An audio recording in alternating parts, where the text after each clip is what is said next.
तो आज हम पढ़ेंगे किसके बारे में? बायोमोलिक्यूल के बारे में। ठीक है, ध्यान से समझना। बायोमोलिक्यूल, ठीक है। बायोमोलिक्यूल्स जो है ये दो वर्ड से मिलके बने, बायो एंड मॉलिक्यूल। बायो का मतलब क्या होता है? लिविंग या लाइफ से रिलेटेड है, और मॉलिक्यूल मीन्स मॉलिक्यूल ही रहेगा। तो यहाँ पे बायोमोलिक्यूल का जो मेन मीनिंग है वो क्या है कि दो सब्सटेंस विच क्या करेंगे, जो लाइफ को सपोर्ट करेंगे। यानी ये खुद जो मॉलिक्यूल्स होते हैं ये तो होते हैं लाइफलेस, बट ये लाइफ को क्या करेंगे, सपोर्ट करेंगे। जो लाइफ के अंदर जितनी भी प्रोसेस चलती है, जैसे ग्रोथ है, मेंटेनेंस है, रिप्रोडक्शन है, इन सारी प्रोसेस को जो कंट्रोल करते हैं या इनके लिए जो रिस्पॉन्सिबल होते हैं उनको हम क्या बोलेंगे? बायोमोलिक्यूल। ठीक है, तो हम इनको क्या बोलेंगे कि बायोमोलिक्यूल क्या होते हैं? लाइफलेस, क्या होंगे? लाइफलेस जो substances, lifeless substances that support life, जो क्या करेंगे, लाइफ को सपोर्ट करेंगे या form the basis of life. तो बायोमोलिक्यूल्स के अंदर हमारे पास कौन कौन से आते हैं? वही बायोमोलिक्यूल में अपने को दिए, जैसे कार्बोहाइड्रेट है, ठीक है, प्रोटीन्स है, प्रोटीन्स, विटामिन्स है, ठीक है, फैट्स, न्यूक्लिक एसिड, ठीक है। यानी इस तरह के काफ़ी ज़्यादा अपने टाइप के क्या दिए हैं? बायोमोलिक्यूल्स दिए हुए हैं, ठीक है। तो इसके अंदर सबसे पहले अगर हम पढ़ेंगे तो इसके अंदर क्या पढ़ेंगे? कार्बोहाइड्रेट स्टडी करेंगे, ठीक है। तो ये डिफरेंट टाइप्स के अपने को बायोमोलिक्यूल दिए हैं, जिनमें सबसे पहले कौन सा दिया हुआ है? कार्बोहाइड्रेट दिया हुआ है, ठीक है। तो अगर हम बात करें किसकी? कार्बोहाइड्रेट्स की, ठीक है। तो कार्बोहाइड्रेट्स क्या है? अगर हम ओल्ड डेफिनेशन के अकॉर्डिंग देखें तो इसमें दो तरह से डेफिनेशन दी है, एक तो ओल्ड दी है, एक मॉडर्न डेफिनेशन दी हुई है, ठीक है। तो ओल्ड डेफिनेशन के अकॉर्डिंग जो कार्बोहाइड्रेट्स कौन से होते हैं? कार्बोहाइड्रेट वो सब्सटेंस होंगे जो क्या है, कार्बन, हाइड्रोजन और ऑक्सीजन से मिल के बने हुए हैं, ठीक है। समझ में आया कि कौन से सब्सटेंस होंगे? जो कार्बन, हाइड्रोजन और ऑक्सीजन से मिल के बने हुए हैं, और जो एक कॉमन फार्मूला CxH2O को फॉलो करते हैं, ठीक है। ये ओल्ड डेफिनेशन दी हुई थी। बट अगर आप इस फार्मूले को देखो तो ये फार्मूला क्या है, सभी कार्बोहाइड्रेट्स के लिए अप्लाई नहीं होता, ठीक है। जैसे आप यहाँ पे एग्जांपल लेके चलो, ये इसने अप्लाई तो कर दिया किसके लिए? ग्लूकोज के लिए, ठीक है, जिसमें आपको क्या दिए? C6H2O, ये 6 दिए, मतलब यहाँ पे ये फार्मूला फॉलो हो रहा है, H12O6। बट यही फार्मूला अगर आप 2 कार्बन के लिए अप्लाई करते हो, ठीक है, तो ये आपको क्या मिल रहा है? यहाँ पे जो अगर C2 किया, यहाँ पे H2O, ये 2 कर दिया, तो आपको जो मिलेगा वो क्या मिलेगा? C2H4 और O2 मिल रहा है। यानी ये जो फार्मूला मिलेगा ये आपको एसिटिक एसिड का मिल रहा है। समझ में आया? किसका मिल रहा है? एसिटिक है। तो ये कार्बोहाइड्रेट नहीं है, ठीक है। इसी तरह यहाँ पे अपने को एग्जाम्पल दिया है किसका? रहेमनोज का। रहेमनोज एक शुगर है, क्या है? शुगर, जिसका फार्मूला क्या है? C6H10O5, ठीक है। ये अपने को एक शुगर दी हुई है। C6H12O है या 10 है? 12 आएगा ना, C6H12O5 आएगा, जबकि ये इस फार्मूले को फॉलो नहीं कर रही है, ठीक है। इसी तरह अगर आप डीऑक्सीराइबोज की बात करो, C5H10O जो अपने को 4 दी है, ठीक है, ये दोनों के दोनों क्या है? शुगर हैं, बट ये इस फार्मूले को फॉलो नहीं कर रही है। फिर भी क्या है? एक कार्बोहाइड्रेट दिया हुआ है, ठीक है।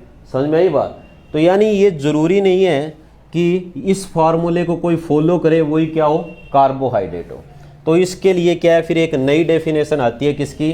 कार्बोहाइड्रेट की। तो जो न्यू डेफिनेशन है वो क्या बताती है कि कार्बोहाइड्रेट क्या होंगे, ठीक है। तो कार्बोहाइड्रेट क्या होते हैं न्यू डेफिनेशन के अकॉर्डिंग? इसने बताया ये क्या होते हैं? ऑप्टिकली एक्टिव पॉलीहाइड्रोक्सी एल्डिहाइड या कीटोन होंगे। ठीक है, तो कार्बोहाइड्रेट कौन से होंगे? कार्बोहाइड्रेट्स क्या होते हैं? दो सब्सटेंसेस या ऑप्टिकली एक्टिव क्या होंगे? ये ऑप्टिकली एक्टिव पॉलीहाइड्रोक्सी एल्डेहाइड, ठीक है, या कीटोन। ठीक है, या फिर आप कह सकते हो आर दोज कंपाउंड, ठीक है, या वो कंपाउंड्स होंगे जिनका अगर आप हाइड्रोलाइसिस करो तो वो आपको क्या देंगे? पॉलीहाइड्रोक्सी एल्डेहाइड या कीटोन देंगे। ठीक है, are those compound which on hydrolysis give such compound means यानी पॉलीहाइड्रोक्सी एल्डेहाइड और पॉलीहाइड्रोक्सी कीटोन्स। ठीक है, तो ये कार्बोहाइड्रेट की मॉडर्न डेफिनेशन है। समझ में आया? कोई डाउट? ठीक है, तो कार्बोहाइड्रेट के अंदर अगर हम देखेंगे तो कार्बोहाइड्रेट्स जो होते हैं इनका दूसरा नाम भी है। क्या है? इनको सेकंड नेम कौन सा? इनको सैकराइड्स के नाम से भी जानते हैं। ठीक है, क्या बोलेंगे इनको? सैकराइड्स बोलेंगे। ठीक है, समझ में आया? तो जो कार्बोहाइड्रेट होते हैं ये क्या होते हैं? स्वीट होते हैं टेस्ट में। क्या होते हैं? स्वीट इन टेस्ट के अंदर ये मीठे होते हैं। ठीक है, जो कॉमन कार्बोहाइड्रेट, अगर आप कॉमन शुगर देखो, यानी इनको हम क्या बोल सकते हैं? शुगर्स भी बोल सकते हैं। ठीक है, तो कार्बोहाइड्रेट का सेकंड और नेम देखोगे, नेक्स्ट नेम, तो क्या है? ये शुगर के अंदर भी आते हैं। ठीक है, जो कॉमन शुगर हम घरों में यूज़ करते हैं वो कौन सी है? सुक्रोज है। ठीक है, कौन सी शुगर है? सुक्रोज का यूज करते हैं। इसी तरह जो मिल्क है उसके अंदर भी एक शुगर प्रेजेंट होती है, उसको हम क्या बोलेंगे? लैक्टोज बोलेंगे। कौन सी होती है? लैक्टोज शुगर प्रेजेंट होती है किसमें? मिल्क के अंदर। ये क्लियर हुआ? ठीक है, इसके बाद अगर आप देखोगे तो जो कार्बोहाइड्रेट है इसके अंदर हम शुगर को देखें या कार्बोहाइड्रेट का हम पहले क्लासिफिकेशन करें। ठीक है, क्योंकि हमें पता है कि कार्बोहाइड्रेट क्या होते हैं? ये पॉलीहाइड्रोक्सी एल्डेहाइड या पॉलीहाइड्रोक्सी क्या दे रखे हैं अपने को? कीटोन दे रखे हैं। ठीक है, अगर हम इसका क्या करें? क्लासिफिकेशन करें। ठीक है, क्लासिफिकेशन जो हम करेंगे वो किसके बेस के ऊपर करेंगे? हाइड्रोलाइसिस के बेस पे करेंगे। किसके बेस पे? हाइड्रोलाइसिस। ठीक है, जब हम कार्बोहाइड्रेट का हाइड्रोलाइसिस करते हैं तो हमें कितने टाइप्स के कार्बोहाइड्रेट मिलेंगे, उसके बेस पे इसको क्लासिफाई किया गया है। कितनी कैटेगरी के अंदर? 3 कैटेगरी के अंदर, यानी ये 3 टाइप्स के होते हैं। कार्बोहाइड्रेट कितने हैं? 3 टाइप्स के दिए हुए हैं। ठीक है, तो नंबर फर्स्ट जो अपने को दिया है वो है मोनोसेक्राइड।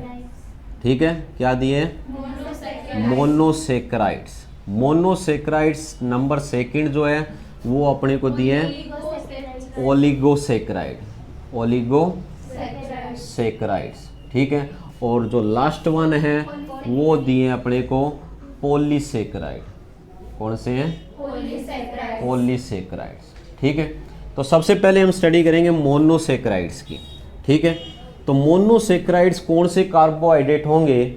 यानी ये वो कार्बोहाइड्रेट होते हैं जिनका अगर आप हाइड्रोलाइसिस करो तो फिर वो और हाइड्रोलाइज नहीं होंगे, यानी उनका फिर हाइड्रोलाइसिस होने के बाद आपको कोई भी पॉलीहाइड्रोक्सी एल्डेहाइड या पॉलीहाइड्रोक्सी कीटोन नहीं मिलेंगे। यानी यहाँ पे आप कह सकते हो कि which are not further hydrolysed into किसमें नहीं होंगे? सिंपलर, यानी सिंपल पॉलीहाइड्रोक्सी एल्डेहाइड या पॉलीहाइड्रोक्सी कीटोन, यानी जिससे सिंपल यूनिट नहीं मिलेगी किसकी अपने को? पॉलीहाइड्रोक्सी एल्डेहाइड की या पॉलीहाइड्रोक्सी कीटोन की। ठीक है, इनको बोलते हैं मोनोसेक्राइड। और इनका जो जनरल फार्मूला है ना वो क्या है? C6H12O और O6 दिए है। ठीक है, और इनके अंदर जो आएंगे वो क्या आएंगे? जैसे आपको ग्लूकोज दी हुई है, फ्रक्टोज दी हुई है, ठीक है, गलेक्टोज दी हुई है। ठीक है, इस तरह के जो ये मोनोसेक्राइड आपको दिए हुए हैं। समझ में आया?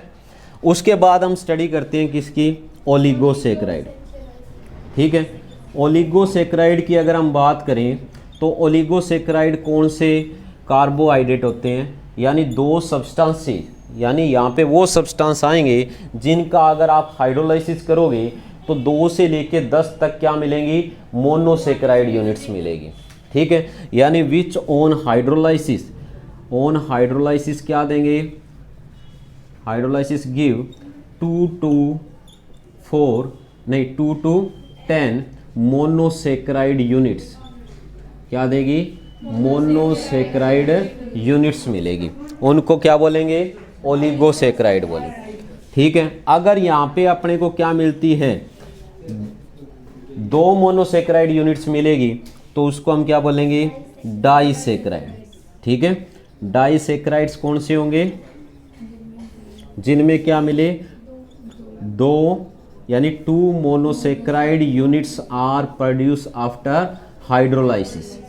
ठीक है, जिसमें 2 मोनोसेक्राइड्स यूनिट्स मिलेगी उनको बोलेंगे डाइसेक्राइड। जिसमें अपने को एग्जाम्पल दे रखा है किसका, अगर हम देखें तो इसमें अपने को जैसे माल्टोज दी हुई है, ठीक है, इसमें सुक्रोज दी हुई है, ठीक है, और इसमें आप लैक्टोज भी ले सकते हो, क्या है, लैक्टोज। ठीक है, अगर इसका जनरल फार्मूला देखोगे आप डाइसेक्राइड के अंदर, तो जनरल फार्मूले के अंदर क्या आएगा, अपने को दिया C12, ठीक है, H22 और O11, यानी सीधी सी बात है, 2 आप ग्लूकोज के मॉलिक्यूल ऐड कर दो, ठीक है, तो उसमें एक वाटर मॉलिक्यूल निकल जाएगा।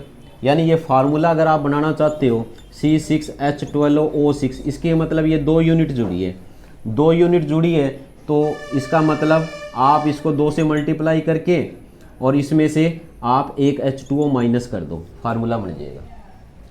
समझ में आई बात, क्योंकि एक H2O निकलेगा ना, 2 कंबाइन होंगे, तो यहाँ पे अपने क्या मिले, C12 H24 और O कितने आ जाएंगे, O भी कितने आ गए, 12 आ गए। अब इसमें से H2O माइनस करना है अपने को, ठीक है, तो अपने को क्या मिल गया, H22 आ गए, C12, तो ये फार्मूला आ गया ना ऑटोमेटिक। ठीक है, यानी बिल्कुल भी नहीं रटना है, ओनली समझ के करना है, कर लोगे। इसी तरह अपने को क्या दिए हुए हैं, अगर डाइसेक्राइड की तरह ट्राइसेक्राइड, पॉलीसेक्राइड, ये सारे आ जाएंगे। ठीक है, ट्राइसेक्राइड, टेट्रासेक्राइड, पेंटासेक्राइड, इन सभी को हम देख सकते हैं। बस इनके थोड़े से एग्जाम्पल देखेंगे छोटे छोटे, उसके बाद पॉलीसेक्राइड पढ़ेंगे। ठीक है, तो अगर आपको ट्राइसेक्राइड के बारे में पूछा जाए, टेट्रासेक्राइड तक हम स्टडी करेंगे। ट्राइसेक्राइड्स के अंदर हमें पता है कि जब आप हाइड्रोलाइसिस करोगे तो कितनी यूनिट्स मिलेगी, 3 मोनोसेक्राइड यूनिट्स मिलेगी। ठीक है, तो 3 मोनोसेक्राइड यूनिट्स मिलेगी। समझ में आया। तो इसका अपने को एग्जाम्पल दिया है क्या, रेफिनोज। क्या दिया है, रेफिनोज। समझ में आया। जिसमें क्या होती है भाई, हमें पता है एक ग्लूकोज होती है, एक फ्रक्टोज होती है और एक गलेक्टोज होती है। समझ में आया, ये 3 होंगे। ज़्यादा डीपली जाने की वैसे जरूरत नहीं है। इसका अगर आप फार्मूला देखें तो सेम वही सिस्टम अप्लाई करो। ठीक है, 3 ग्लूकोज मॉलिक्यूल जुड़ रहे हैं तो वही फार्मूला, 3 जुड़ेंगे तो 18 हो गए, 18। अगर हम वाटर मॉलिक्यूल की बात करेंगे तो 2 वाटर मॉलिक्यूल को आपको माइनस करना है। यानी अगर आपको समझ में ना आए तो इस तरह कर ले, 3 से मल्टीप्लाई, तो 18 हो गए। अगर हाइड्रोजन की बात करें तो कितने हो गए, 36 में से 4 माइनस कर दो, H32। ठीक है, ऑक्सीजन 18 हो गए तो ये कितने आ जाएंगे, 16 आ जाएंगे। समझ में आ गया। तो ये फार्मूला इसका जनरल फार्मूला होगा। क्लियर। उसके बाद हम बात करते हैं टेट्रासेक्राइड की। क्या दी है, टेट्रासेक्राइड, जिसमें क्या होगी, 4 मोनोसेक्राइड यूनिट्स होगी। कितनी मोनोसेक्राइड होगी, 4 मोनोसेक्राइड यूनिट्स जो होगी वो आपस में कंबाइन होगी। ठीक है, तो उसको बोलते हैं टेट्रासेक्राइड। जैसे इसमें एग्जाम्पल दिया किसका, स्टेक्कीरोज।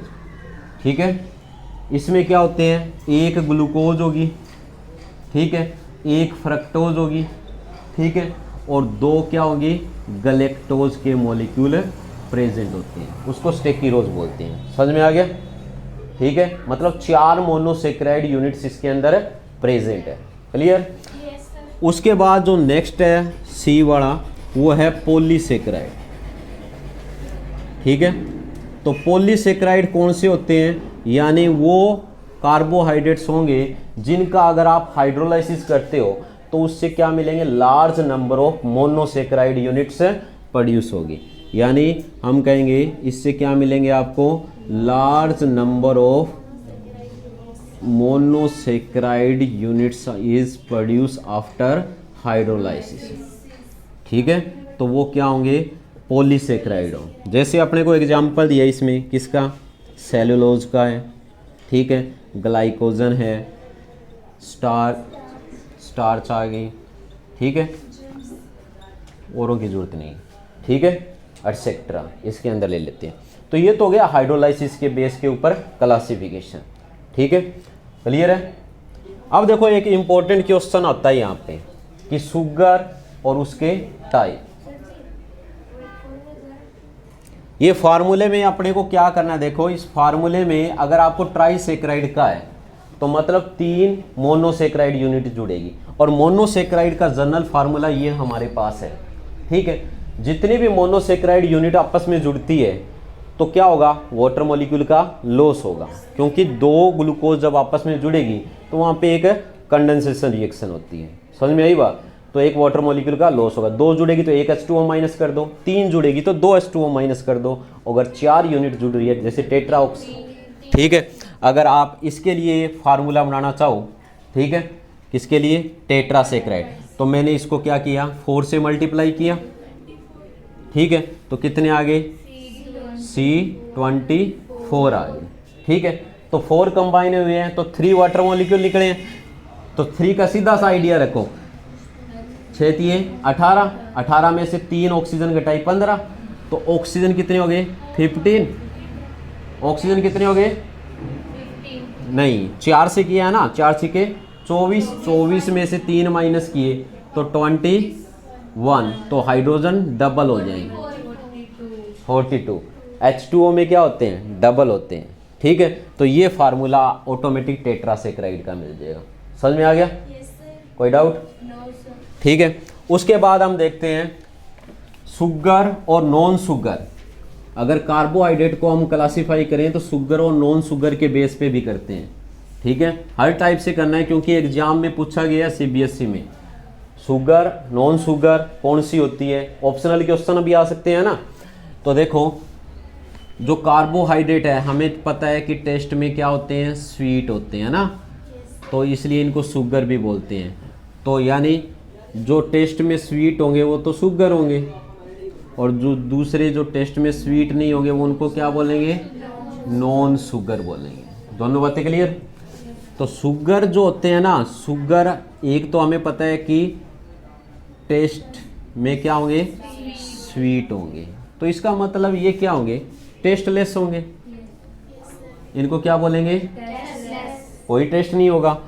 जब ये हमें पता है कि हम कॉमनली यूज़ करते हैं तो ये क्या है, वाटर में क्या होंगे, सोल्यूबल होंगे, क्योंकि स्वीटनिंग टेस्ट के लिए हम इनका यूज़ करते हैं, तो क्या होंगे, वाटर सोल्यूबल होंगे। और ये क्या होंगे, वाटर इनसोल्यूबल होंगे। अगर डिफरेंस आए तो उसी के लिए हम कर रहे हैं। समझ में आया? ठीक है, इसके अंदर अगर आप देखोगे तो ये क्रिस्टलाइन नेचर के होते हैं। क्या होते हैं, इन नेचर। ठीक है, और जबकि ये क्या होते हैं, amorphous in nature.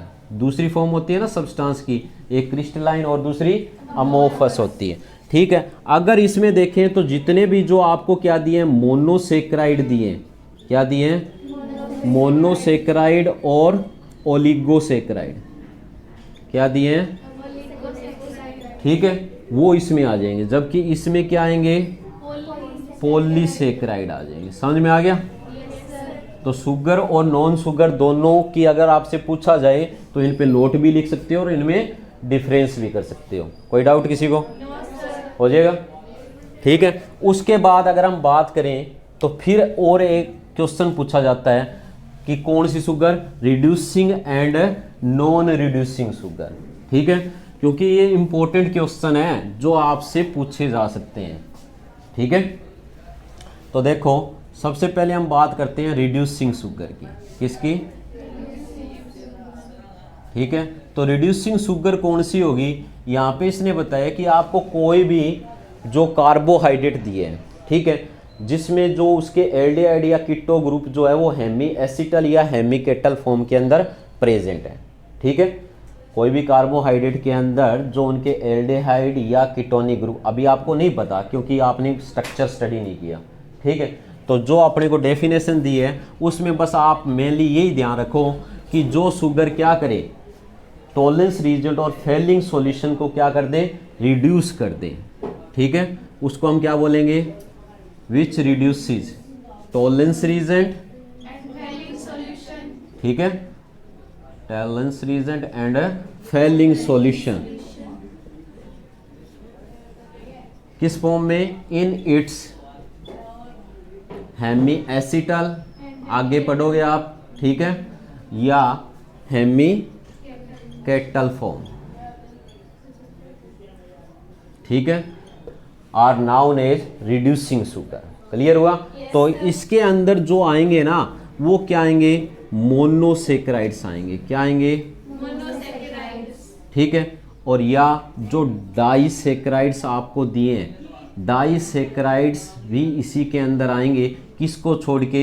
Accept sucrose. किसको छोड़ के?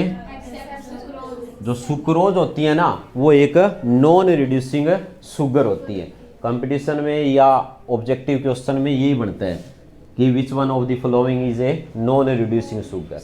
ग्लूकोज नहीं, ग्लेक्टोज, माल्टोज और लेक्टोज, ये सारी क्या है? रिड्यूसिंग शुगर है।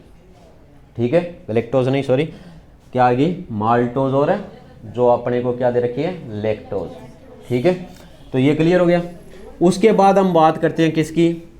Non reducing sugar. उल्टा होगा ना इसका। नॉन रिड्यूसिंग शुगर कौन सी होगी? Which can not reduce. ठीक है, जो टॉलरेंस रीजेंट और फेलिंग सॉल्यूशन जो है उसको रिड्यूस नहीं कर पाए। ठीक है, उसको हम क्या बोलेंगे? नॉन रिड्यूसिंग शुगर बोलेंगे। क्लियर हो गया? तो इसके अंदर कौन से एग्जाम्पल आएंगे? सारे के सारे जो पॉलीसेकेराइड्स आएंगे। क्या आएंगे इसमें? क्लियर है? जैसे सेल्यूलोज हो गया, स्टार्च हो गया, ग्लाइकोजन हो गया, ये सारे इसी के एग्जाम्पल हैं। क्लियर है? ठीक है, तो अब देखते हैं हमें क्लासिफिकेशन पढ़ लिया, हमने टाइप्स ऑफ शुगर देख ली। ठीक है, दोनों तरह से कर ली ना हमने। अब हम मोनोसेक्राइड्स के बारे में स्टडी करेंगे। ठीक है, स्पेशली हम किसके बारे में स्टडी करेंगे? यहाँ मोनोसेक्राइड। और इस चैप्टर में आपको मोनोसेक्राइड, डाइसेक्राइड और पॉलीसेक्राइड में कुछ दिए हुए हैं, उन सभी के बारे में हम स्टडी करेंगे। ठीक है, तो सबसे पहले हम बात करें मोनोसेक्राइड्स की। ठीक है, तो मोनोसेक्राइड्स में क्या होगी? हमें पता है एक सिंगल यूनिट प्रेजेंट होगी पॉली हाइड्रोक्सी एल्डिहाइड या पॉली हाइड्रोक्सी कीटोन की। ठीक है, जिसका और आप हाइड्रोलाइसिस से नहीं कर पाओगे। ठीक है, तो जो भी मोनोसेक्राइड्स दिए हैं उनमें क्या है? 3 से लेके क्या है? 7 तक कार्बन एटम प्रेजेंट होते हैं। ठीक है, और उसके अलावा इसने बताया कि जो आप मोनोसेक्राइड पढ़ोगे, ठीक है, उनमें क्या होगा? या तो एल्डिहाइड ग्रुप प्रेजेंट होगा, ठीक है, और या उसमें क्या होगा? कीटोन ग्रुप प्रेजेंट होगा। समझ में आया? जिसमें एल्डिहाइड ग्रुप प्रेजेंट होगा उनको तो बोलेंगे क्या? एल्डोज। ठीक है, और जिसमें कीटोन ग्रुप प्रेजेंट होगा उनको क्या बोलेंगे? कीटोज बोलेंगे। समझ में आया? बाकी इसने नंबर ऑफ कार्बन एटम के बेस पे बताया। अगर 3 कार्बन प्रेजेंट है, ठीक है, तो उसको क्या बोलेंगे? ट्रायोज। 4 है तो टेट्रोज। ठीक है, 5 है तो, ठीक है, ये नंबर ऑफ कार्बन एटम है। बाकी जो फंक्शनल ग्रुप प्रेजेंट है, अगर उसमें अगर एल्डिहाइड ग्रुप प्रेजेंट है तो उसको एल्डो ट्राइयोज बोलोगे, क्योंकि ये कॉमन नेम है, बाई चांस पूछ ले। ठीक है, अगर कीटो ग्रुप प्रेजेंट है तो उसको कीटो ट्राइयोज बोलोगे। समझ में आ गया? इसी तरह एल्डो टेट्रोज, ठीक है, और कीटो, समझ में आ गया? ठीक है, यहाँ पे कीटो वर्ड लग जाएगा और जिसमें एल्डिहाइड ग्रुप प्रेजेंट है, ठीक है, उसके अकॉर्डिंग हो जाएगा। कर लोगे ये? ठीक है, तो यहाँ पे आपको एक चीज जो ध्यान रखनी है, वो क्या ध्यान रखनी है कि अगर क्या है एल्डिहाइड ग्रुप प्रेजेंट होगा तो वो हमेशा कहाँ पे होगा, जो भी आपको मोनोसेक्राइड दिया होगा उसमें क्या होगा, एंड पोजीशन पे होगा। मतलब फर्स्ट कार्बन पे क्या होगा, एल्डिहाइड ग्रुप प्रेजेंट होगा, C1 कार्बन पे। किस पे होगा? C1 कार्बन पे। ठीक है, जबकि कीटो ग्रुप जो है ये हमें पता है क्या होगा, ये क्या होगा, हमेशा C2, ये टर्मिनल पोजीशन पे कभी भी प्रेजेंट नहीं होगा। क्लियर हुई ये बात? ठीक है, तो अब देखो हम मोनोसेक्राइड्स के अंदर जो पढ़ने वाले हैं उनके अंदर हम पढ़ेंगे सबसे पहले ग्लूकोज मॉलिक्यूल। क्या पढ़ेंगे? ठीक है, तो हम ग्लूकोज के बारे में स्टडी करेंगे ध्यान से, 1 बाय 1। उसकी सारी प्रॉपर्टी इंपॉर्टेंट है, कहीं से भी क्वेश्चन निकल सकता है। ये आपको दिया है ग्लूकोज। ठीक है, ग्लूकोज की अगर हम बात करें, ठीक है, तो ये क्या एक मोनोसेक्राइड है। क्या ये? मोनोसेक्राइड। ये जो ग्लूकोज है ना, ये नेचर के अंदर हमें फ्री स्टेट के अंदर भी मिलती है और कंबाइंड स्टेट के अंदर भी मिलती है, दोनों फॉर्म के अंदर मिलती है। जितने भी जो फ्रूट है, ठीक है, फ्रूट में सारों में नहीं, जो स्वीट फ्रूट है, मीठे, ठीक है, उनके अंदर ये प्रेजेंट होगी। हनी, शहद के अंदर ये प्रेजेंट होती है। समझ में आया? ठीक है, जो ग्रेप्स के अंदर प्रेजेंट होती है, जो पके हुए अंगूर होते हैं ना, ठीक है, उसको अंदर जो शुगर प्रेजेंट होगी उसको क्या बोलेंगे? Grep sugar. यानी ग्रेप के अंदर अप्रोक्सीमेटली 20% क्या होती है? ग्लूकोज प्रेजेंट है। ठीक है, तो अब देखो हम ग्लूकोज की पूरी स्टडी करें, इसकी स्ट्रक्चर की, तो इसके अंदर इसने बताया है कि इसका जो मॉलिक्यूलर फार्मूला होता है ग्लूकोज का, ठीक है, वो अपने को दिए है क्या? C6H12O6। ठीक है, ये अपने को मॉलिक्यूलर इसका फार्मूला दिया है। सबसे पहले अगर हम इसकी बात करें, इसकी प्रिपरेशन की, ये हमें कहाँ से मिलेगी, तो उसके बारे में हमें दो तरीके दिए, दो मेथड दिए। सबसे पहले दिया है हमें फ्रॉम सुक्रोज।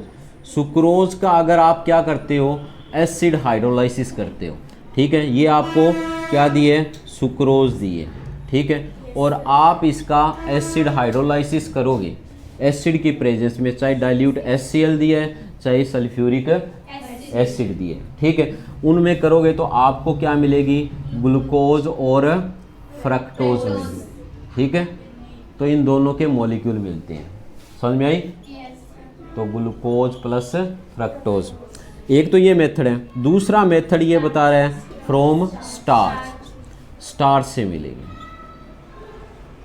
ठीक है, जिसका हमें फार्मूला दिया है C6H10O5, यहाँ पे N लगाया क्योंकि ये एक पॉलीसेक्राइड है।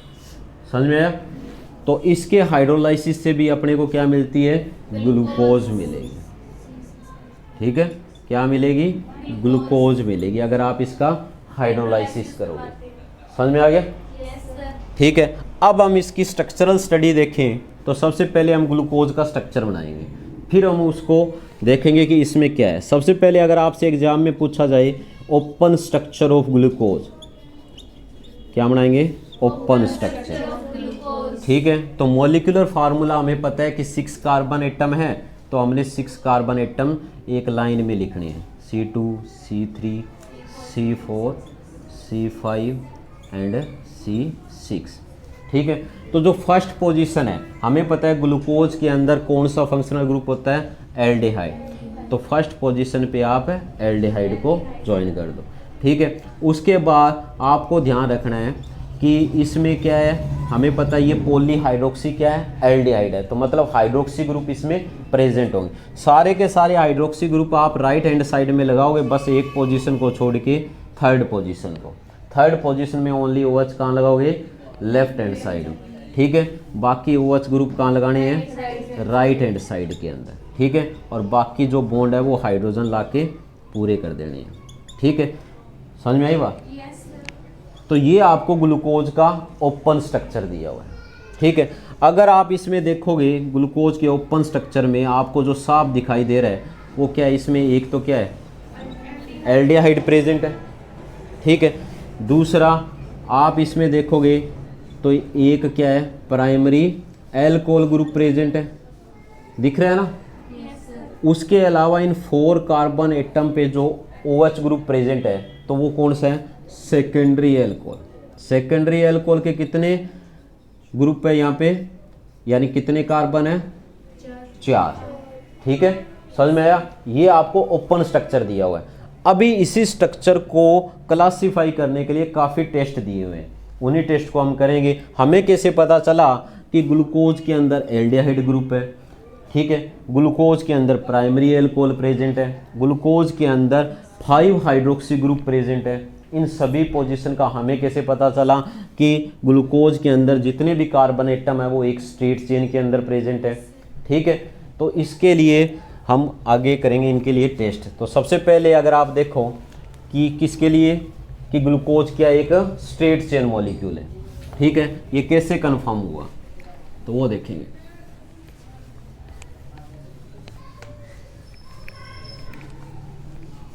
देखो इसके अंदर फर्स्ट अपने को एग्जाम में आया question, how can you show that glucose is a straight chain molecule, ठीक है।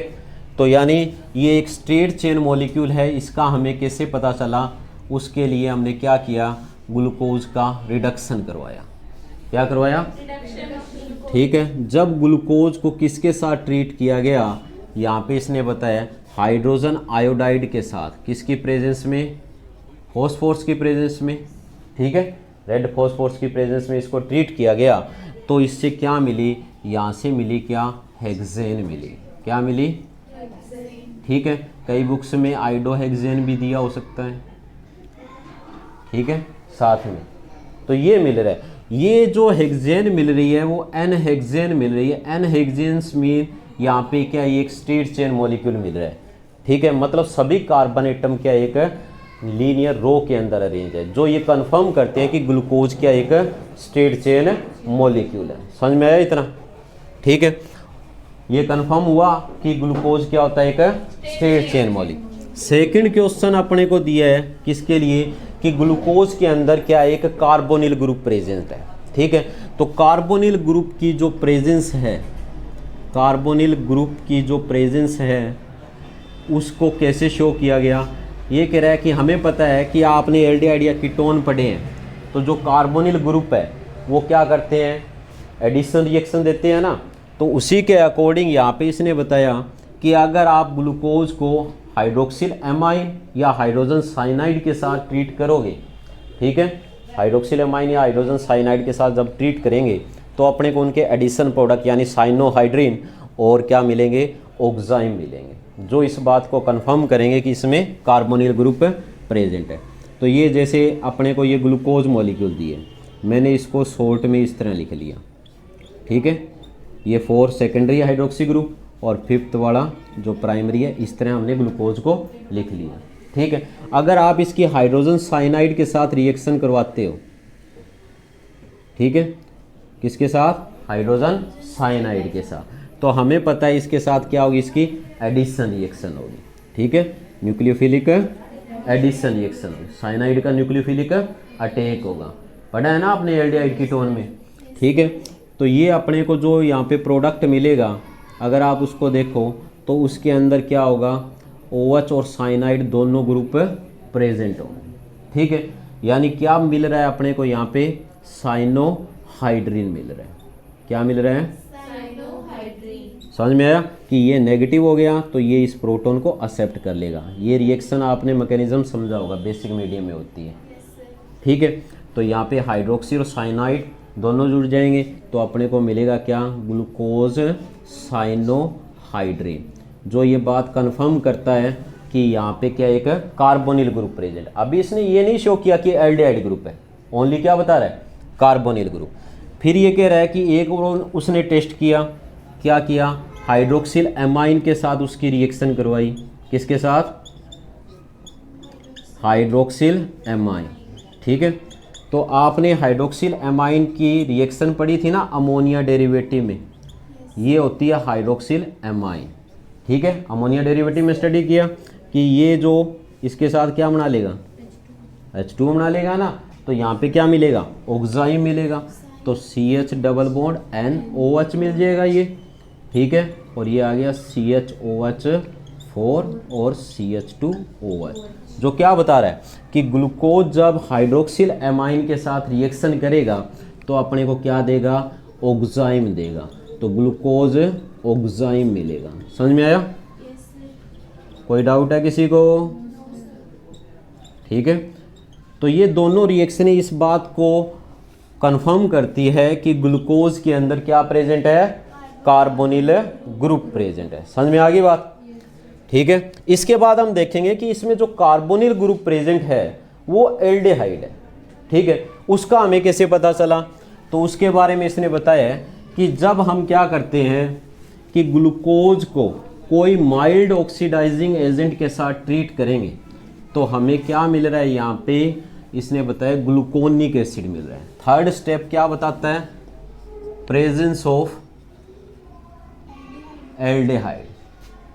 ठीक है, एल्डिहाइड ग्रुप यानी CHO ग्रुप की प्रेजेंस को बताता है। कैसे कि इसने बताया कि जो अपने को ये दे रखी है ग्लूकोज, ये है ग्लूकोज, और इसको इसने क्या किया, ब्रोमीन वाटर के साथ ट्रीट कर दिया। ब्रोमीन वाटर क्या है, एक माइल्ड ऑक्सीडाइजिंग एजेंट है। ठीक है, जैसे ही ब्रोमीन वाटर के साथ ट्रीट किया तो एल्डिहाइड ग्रुप किस में कन्वर्ट हो गया, कार्बोक्सी में। किस में कन्वर्ट हो गया, कार्बोक्सिलिक एसिड में। तो ये अपने को जो मिल गया, ठीक है, इसको हम क्या बोलेंगे, ग्लूकोनिक एसिड। क्या बोलेंगे? ठीक है, तो ये कार्बोनिल ग्रुप की प्रेजेंस को शो कर रहा है। समझ में आया? फिर आगे इसने बताया कि इसमें क्या होता है, ये तो कंफर्म हो गया कि इसमें एल्डिहाइड ग्रुप प्रेजेंट है। फिर इसने कहा कि इसमें क्या होता है, एक प्राइमरी एल्कोहलिक ग्रुप भी प्रेजेंट होता है। प्राइमरी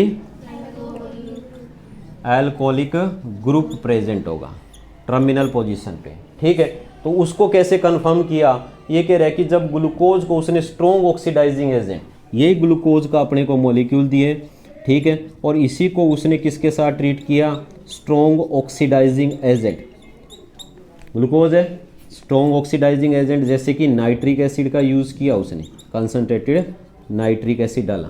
ठीक है, तो ये कह रहा है कि ये जो ग्लूकोज जो अपने को दी है ये किस में कन्वर्ट हो गई, सैक्रिक एसिड के अंदर। क्यों? क्योंकि ये तो एल्डिहाइड है, ये इसका ऑक्सीडेशन होगा तो कार्बोक्सिलिक एसिड तो बन ही गया। ठीक है, और बाद में इसने कहा जो प्राइमरी एल्कोहलिक ग्रुप है वो क्या, स्ट्रॉन्ग ऑक्सीडाइजिंग एजेंट की प्रेजेंस के कारण उसका ऑक्सीडेशन हो गया। ठीक है, एल्कोहल का किस में हो गया, कार्बोक्सिलिक एसिड के अंदर।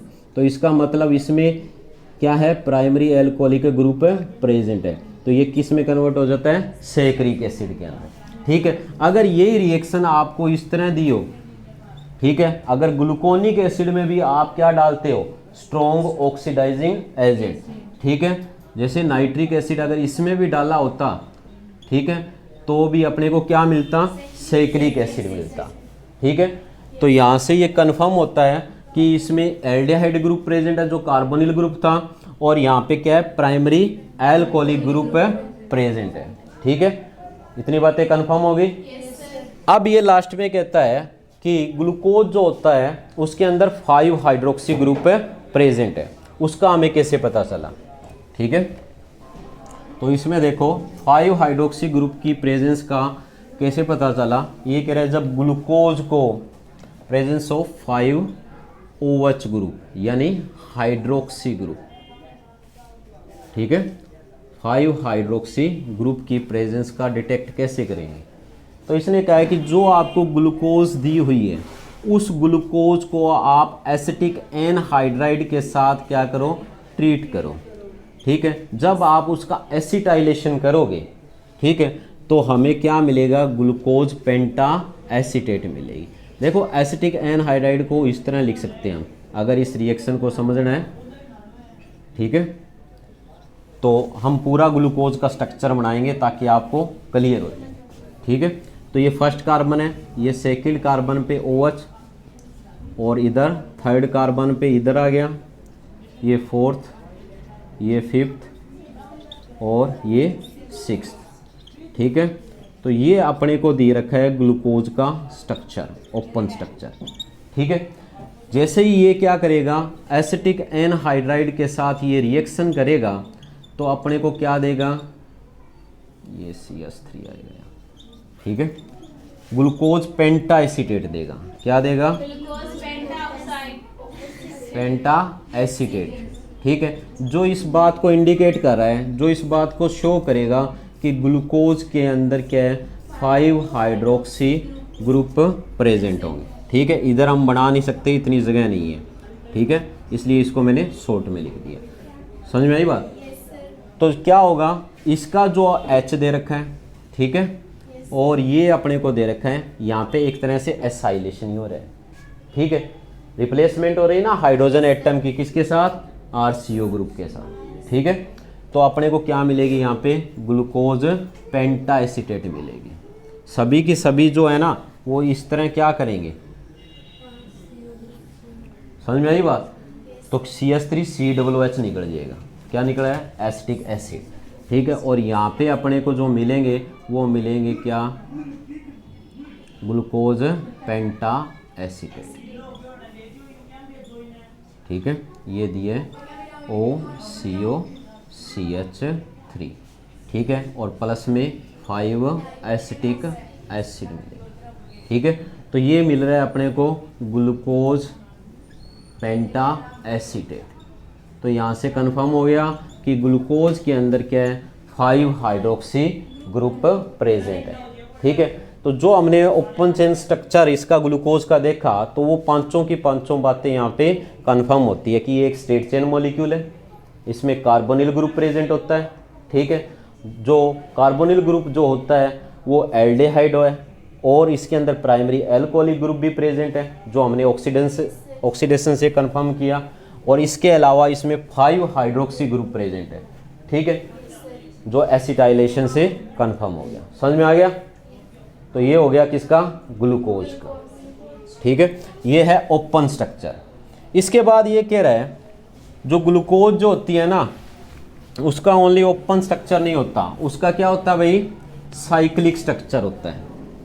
ठीक है, क्यों, क्योंकि इसने ना ग्लूकोज के ओपन स्ट्रक्चर ने कुछ एक जो टेस्ट थे वो नहीं दिए, ओपन स्ट्रक्चर की कुछ लिमिटेशन मिली।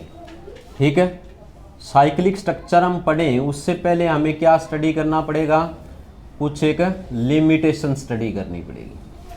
ठीक है, तो यहाँ पे इसने सबसे पहली लिमिटेशन ये बताई कि जो ग्लूकोज है, ठीक है, वो एडिशन रिएक्शन नहीं दे रहा है। किसके साथ एडिशन रिएक्शन नहीं दे रहा है?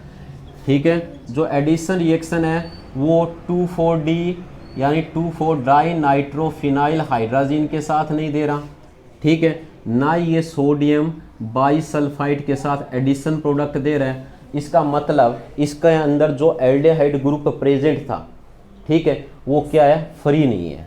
समझ में आई बात? ठीक है, दूसरी बात इसने बताई कि जो ग्लूकोज पेंटा एसीटेट जो मिलता है अपने को, ग्लूकोज पेंटा एसीटेट, ठीक है, ये क्या है, हाइड्रोक्सिल एमाइन जो है उसके साथ रिएक्शन करके ऑक्साइम नहीं बनाता। ठीक है, तो इसका मतलब इसका फ्री एल्डिहाइड ग्रुप एब्सेंट है, प्रेजेंट नहीं है। इसके अलावा इसने बताया कि ग्लूकोज जो होती है ना, ग्लूकोज के हमें 2 स्ट्रक्चर देखने को मिलते हैं। कितने स्ट्रक्चर?